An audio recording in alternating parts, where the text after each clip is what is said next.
There's a rhythm that lives in the world, made up of waves, energies, and spirit. Earth's heartbeat is vast, complex, and utterly fragile.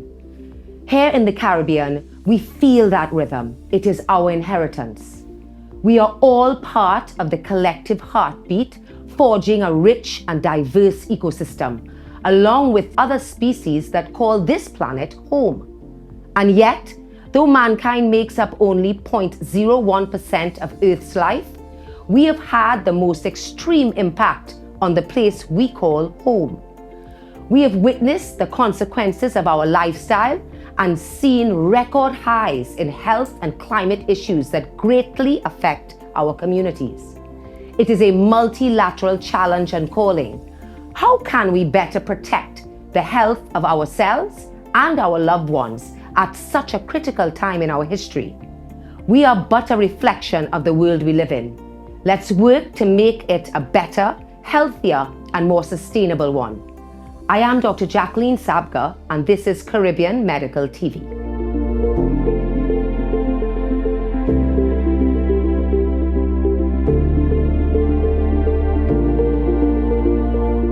I try to not speak about climate change anymore because change kind of gives you the impression that it's gradual. You know, when you hear change, you think it's happening gradually.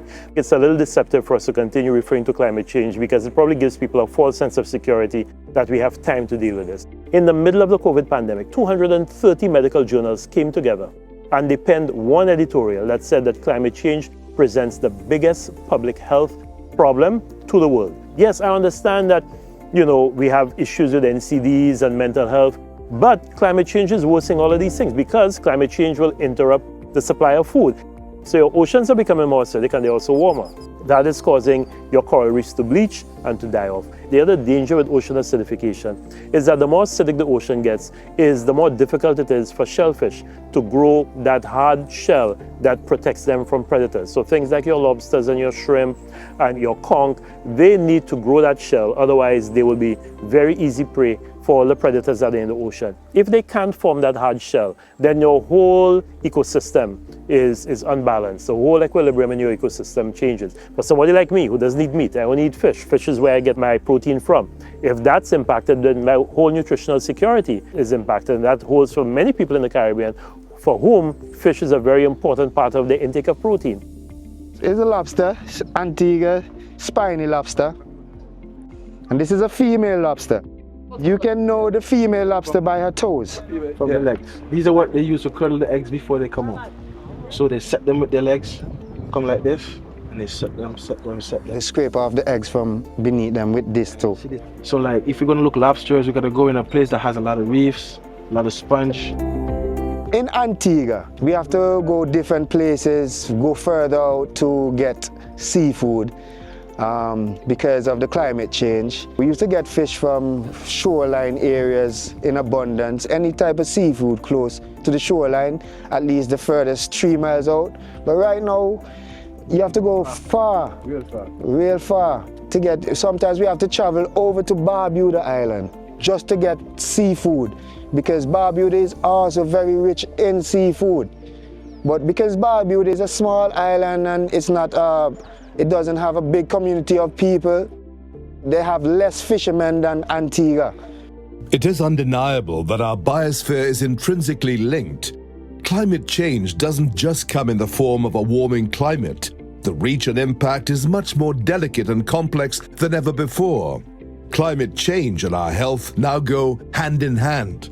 Heat can affect the human health in terms of making vulnerable persons, like persons with pre-existing conditions. I have a heart condition, and that makes me more prone to excessive heat stress. One of the reasons for that is the medicine that I take. And so many people with non-communicable diseases are more sensitive to that extreme heat. Another factor we need to bear in mind in terms of the health and the well-being is that if for many nights in a row you can't sleep well, first you might feel tired, meaning you become more prone to physical diseases because you don't recuperate, but it can also lead to a physical aggression. Some people do react in terms of not being able to sleep, in terms of their mood shifting. Climate change will force people to eat foods that they should not be eating. There goes problems with your NCDs. Climate change is impacting mental health. I worked in Dominica for 6 months after the passage of Hurricane Maria, and I can tell you, there is a level of PTSD that people experience after they've experienced a really bad hurricane. I was talking to people, interviewing them, and just a recollection of what they experienced during Maria caused one or two of them to start crying when they were talking to me.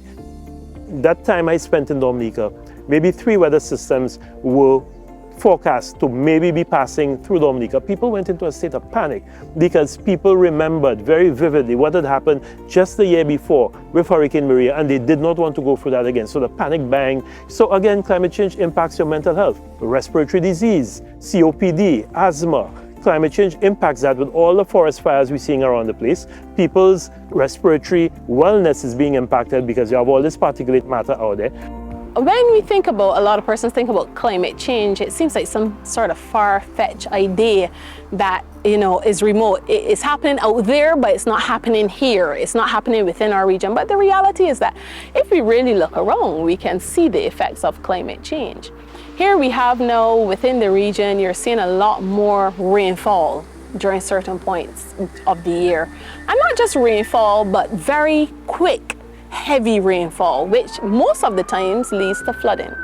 And this here becomes a problem for us because when we are not able to absorb the water in our actual system, so that it can get down to our aquifers, what we have is a lot of settling of water around the place. We have water in plant pots, we have water filling up the grass in marshy areas, etc.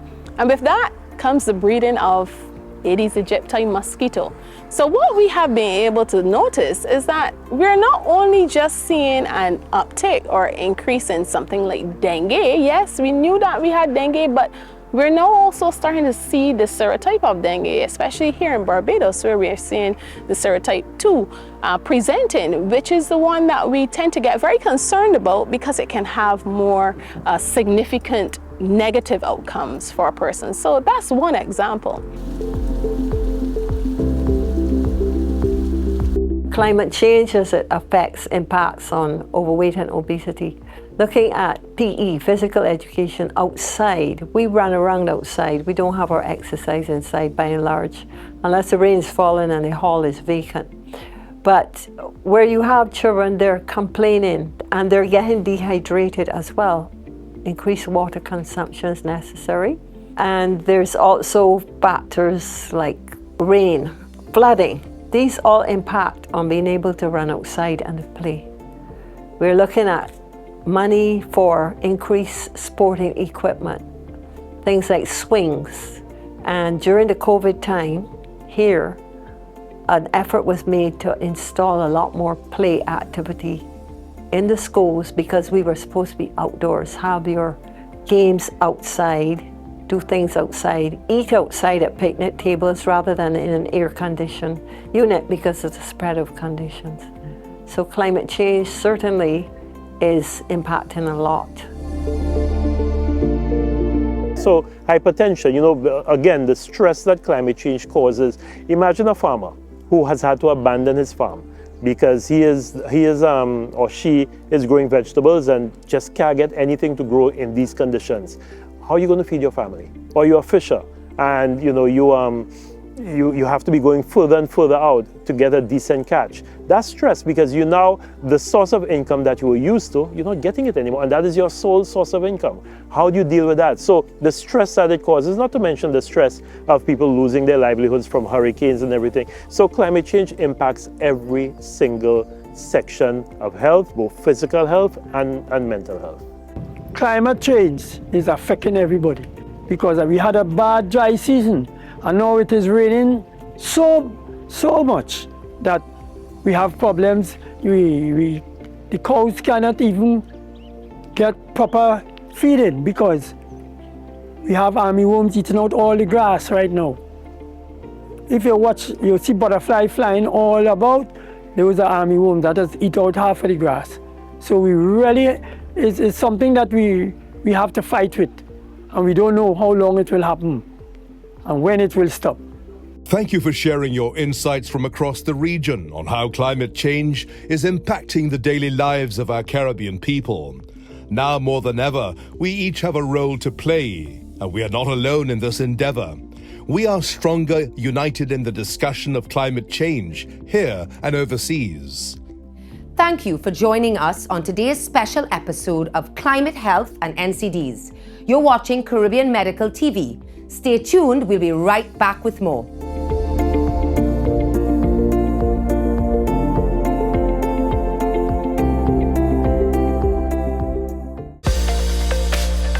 Social investment has always been an integral part of the Republic Group's DNA.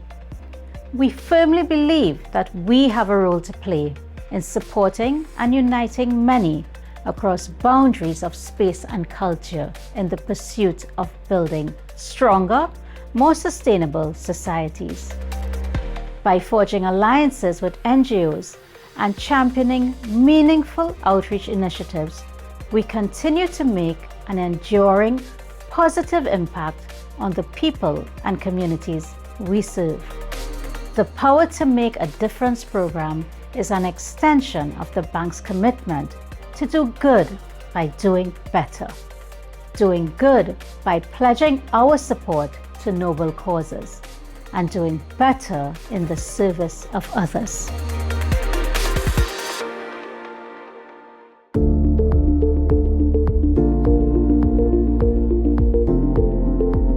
Hi, I'm Andell Simon, a fisherman from Antigua, and this is Jacqueline Burton, also known as Ballhead, also Captain. And we are here with Medical TV. Come support us, come join us and get some good seafood in Antigua. Coming in. Thank you, Andell and Jakeem. We applaud all the fishermen of the region for their work and dedication. Across the globe, we have collectively experienced higher temperatures due to climate change. The Caribbean, though, is bountiful with its offerings, and the very nature surrounding us, like the mangroves, can provide mechanisms to help us. From the Erlings fishing village of Antigua, we head poolside to Trinidad for a special type of fitness to keep you cool. The water is an awesome medium. Alongside the hydro riding and the aquatic fitness, we also do our aquatic therapy program. And aquatic therapy, we have persons who have been suffering from strokes, heart conditions, knee replacements, hip replacements, osteoarthritis, rheumatoid arthritis, metabolic diseases, you name it. The water is one of the best places when it comes to therapeutic results and for rehab. When you think about it, where did we come from? That amniotic sac with the amniotic fluid, we were born and we grow and we develop for that 9 months in water. So when we come back to the water, there's this calming, rejuvenating. Aqua aerobics has evolved for over the past 3 decades to the point where it's not aqua aerobics, it's aqua fitness, because you can achieve all of the components of fitness in the water.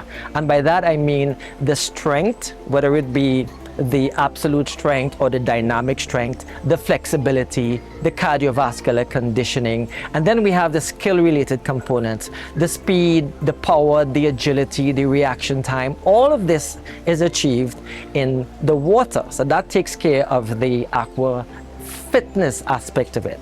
And then we have the therapeutic aspect. So in doing therapy, we have different methods that are utilized. It's about helping a person to achieve the best weight transfer, weight distribution, flexibility, all in a controlled environment in the water. And the breath is also an integral part of that training. So it's a combination of breath work, slow, controlled, fluid movements that helps clients achieve a high degree of flexibility, mobility, and of course there is a cardiovascular benefit to it, but it's not high intensity. It's just such an awesome place to exercise. It's an awesome place to achieve fitness, health, the mental state. So when we talk about holistic development, aquatic fitness, aquatic therapy, being in the water, there's no place like it. We live in a hot part of the world, we live in tropics, and it's hard to exercise in hot weather, and it's hard to exercise for a good reason. We lose a lot of water with perspiration, with sweating, and dehydration is never healthy. Water loss causes changes in every cell. It changes the way how our enzyme works. It changes the way how small molecules penetrate in and inside of the cell. So it makes exercising more difficult, and it's harmful for general health. So simple advice, keep your water with you and try not to exercise. If you have choice not to exercise in hot weather, exercise more in the evening or early morning hours. Of course, if primarily goal of your exercising is to maintain your health. Your mental health is influenced by your culture, which shapes how you were brought up, your beliefs, your practices in life. In the Caribbean, we have access to the sea. So what we found was that the expectation is that persons in the Caribbean countries like Barbados don't suffer from any mental health illnesses because we have the sea, we have our beautiful beaches to go to where you can go and relax. However, with the economic instability, what we found was that we still have significant levels of depression and anxiety and other mental health illnesses in the Caribbean. We have the advantage, unlike other first world countries, of having ways where we can cope with whatever stressful situation you're going through. So usually what we recommend is that you go to the beach because that fresh air, the relaxation, taking your mind off of the hectic work schedule goes a long way in terms of managing your mental health. Thank you, Dr. Catwell, for sharing how beneficial our natural resources are to our well-being. Apart from the sea, our land is rich and bountiful in its offerings, but with the onset of a rising climate crisis, this proves to be its own challenge. In terms of climate change and its impact on food security and the availability of food, right? That can, as we've mentioned from the beginning, we spoke about diet and how we need to manage our foods and stuff. My island, the Commonwealth of Dominica, was struck by Hurricane Maria a couple years ago, and it devastated the island. While, like so many islands, agriculture plays a significant part in terms of our economy and how we feed ourselves. And for a while there, we had to depend exclusively on the aid of others. Our Caribbean community came together and helped us out very well, but also our international counterparts, because there was no food, because there were hardly any plants available. So that we have to bear in mind, and all these things and how they can impact us, natural disasters and what their impact on our food security and our ability to appropriately feed ourselves. In general, in the region, in the world, we are going through a nutritional transition. And really, what is that? We're basically moving away as a people from our traditional foods. So now we're seeing more imported foods within our country, not only in St. Vincent and the Grenadines, but within the region in general. And these types of foods have been linked to most of the most common non-communicable diseases that we're seeing presently. The first one is obesity, and that has been increasing within our region in St. Vincent and the Grenadines. Thank you, Alicia Ferdinand, for sharing what's happening in St. Vincent and the Grenadines. It is vital we continue to share our perspectives with the region. As a united Caribbean, we are stronger together.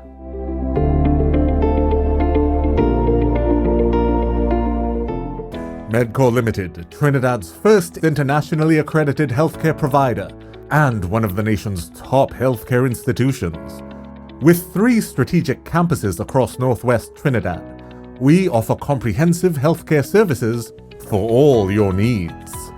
We're committed to patient-centered quality care, excelling at treating complex medical conditions. Our 24/7 emergency services provide trusted, timely care when you need it most.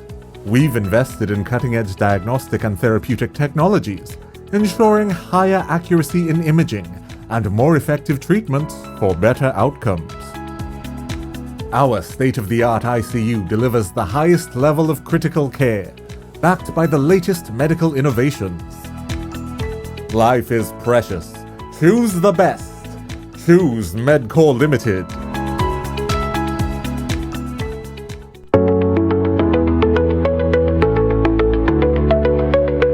At the Exim Bank, we provide our clients with the financial resources to enable them to increase their foreign exchange earnings. And it is working. Let's look at it from a national, then a regional, and then a global context. Regionally, tourism is back, and back big. The young people, through creativity, innovation, and via various existing international platforms, can create businesses that are geared to the international markets from the get-go. Exim Bank is the only official export credit agency in Trinidad and Tobago. We are the preferred option for export financing, with a core focus on developing the export potential of Trinidad and Tobago as a mechanism to diversify the economy and increase non-energy foreign exchange earnings. Exim Bank stands ready to help companies achieve their export ambitions. Let's celebrate success.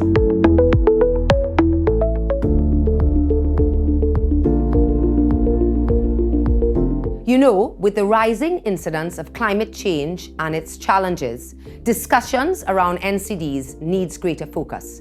Let's head to Barbados, where Professor Anne St. John chats with us about the way forward. Well, the reality is that we could save $700 million annually if we could reduce the NCDs, which come as a result of all of those things which are happening in childhood, all through adolescence to adults. The amputations, the high blood pressure, the strokes, the heart attacks, all of those. It is a no-brainer really. However, there are a lot of things that come into play in between there. And strong advocacy, education of the parents, the teachers, the care providers. Education is lacking. So my message would be that we have got to plod onwards with our physical activity, looking at education of the parents, the schools, implementation, and legislation is the answer. There are some conditions, some syndromes which run in families which are responsible, but that's a very small portion of the people who are obese. And there's so many factors involved. Cultural, there's environmental. With living in high-rise buildings now, the public housing has moved to high-rise building, rather than before there were standalone houses with a little backyard where the child could run around on evenings. We're moving towards the metropolitan countries' lifestyles. The Caribbean actually has the highest rates of NCDs across developing countries in the Americas. And so this is actually a real problem for us. We want to understand if there are unique genetic causes of these diseases in the region. And if we can understand that, then it's going to help guide how we treat these diseases. Now, treatments that work in other populations may not necessarily translate to our population and may not have the same efficacy. And we would only be able to figure this out if we study our own populations. This is a global trend in genomics where we're studying unique and understudied populations across the globe to make sure that treatments are equitably developed and all patients have access to this kind of technology. So one of the agencies that leads the effort in the Caribbean regarding how we are to develop our agriculture going forward to become climate smart, as we like saying, which means resilient to the changes that we are experiencing and going to experience, is the Caribbean Agricultural Research and Development Institute. That is a CARICOM sister organization to my organization that I work for, which is the Caribbean Institute for Meteorology and Hydrology.